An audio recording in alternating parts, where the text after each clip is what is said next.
আসসালামু আলাইকুম ভিউয়ার্স। বর্তমানে এখন আমি অবস্থানরত আছি বঙ্গবন্ধু যমুনা সেতু।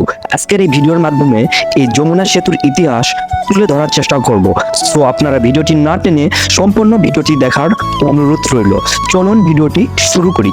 যমুনা সেতু এটি বাংলাদেশ ও দক্ষিণ এশিয়ার দীর্ঘতম এবং বিশ্বের 11তম দীর্ঘ সেতু। এটি 1998 সালের জুন মাসে এটি উদ্বোধন করা হয়।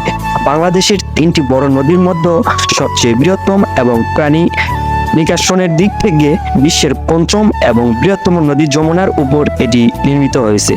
বাংলাদেশের স্থপতি বঙ্গবন্ধু শেখ মুজিবুর রহমানের নামানুসারে সেতুটির নামকরণ করা হয়। বঙ্গবন্ধু সেতু বাংলাদেশের পূর্বাঞ্চল ও পশ্চিমাঞ্চলের মধ্যে সংযোগ স্থাপন করে এই দুই অংশকে একত্রিত করেছে।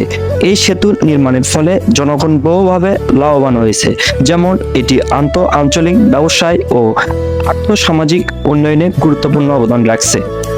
সড়ক ও রেলপথে দ্রুত যাত্রী ও মালামাল পরিবহন ছাড়াও এই সেতুটি বিদ্যুৎ ও প্রাকৃতিক গ্যাস সঞ্চালন এবং টেলিযোগাযোগ সমন্বিত করার অপূর্ব সুযোগ করে দিয়েছে। টাঙ্গাইল থেকে সিরাজগঞ্জ পর্যন্ত বিস্তৃত এই সেতু এশীয় মহাসড়ক ও আন্তঃএশীয় রেলপথের উপর অবস্থিত। এই দুটি সংযোগ পথের কাজ শেষ হওয়ায় দক্ষিণ ও পূর্ব এশিয়া থেকে এবং উত্তর পশ্চিম ইউরোপ পর্যন্ত অবিচ্ছিন্ন আন্তর্জাতিক সড়ক ও রেলযোগ স্থাপিত হয়। সেতুটি নির্মাণে মোট খরচ হয় 962 মিলিয়ন মার্কিন ডলার। আইডিএ জাপানের ইউসিএফ থেকে 22% পরিমাণ তহবিল সরবরাহ করে এবং বাকি 34% ব্যয় বহন করে বাংলাদেশ। সেতুটির দৈর্ঘ্য 4.8 কিলোমিটার এবং প্রস্থ 18.5 কিলোমিটার। যমুনা নদীর প্রধান চ্যানেলের প্রস্থ 3.5 কিলোমিটারের বেশি নয়।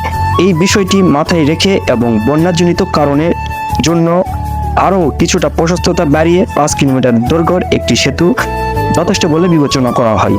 গত অবকাঠামোর কাজ শুরু করার 1 বছর পর 1995 সালের অক্টোবর মাসে সেতুটির মূল অংশ 4.8 কিলোমিটার ধরে চূড়ান্ত প্রকল্প অনুমোদিত হয়। 1949 সালে জননেতা আব্দুল হামিদ খান ভাসানী প্রথম রাজনৈতিক পর্যায়ে যমুনা সেতু নির্মাণের দাবি উত্থাপন করেন। 1998 সালের 23 জুন সেতুটি চলাচলের জন্য উন্মুক্ত করা হয়। আজকের ভিডিও এই পর্যন্তই। কোনো কিছু জানার বা বলার থাকলে কমেন্টে বলতে পারেন।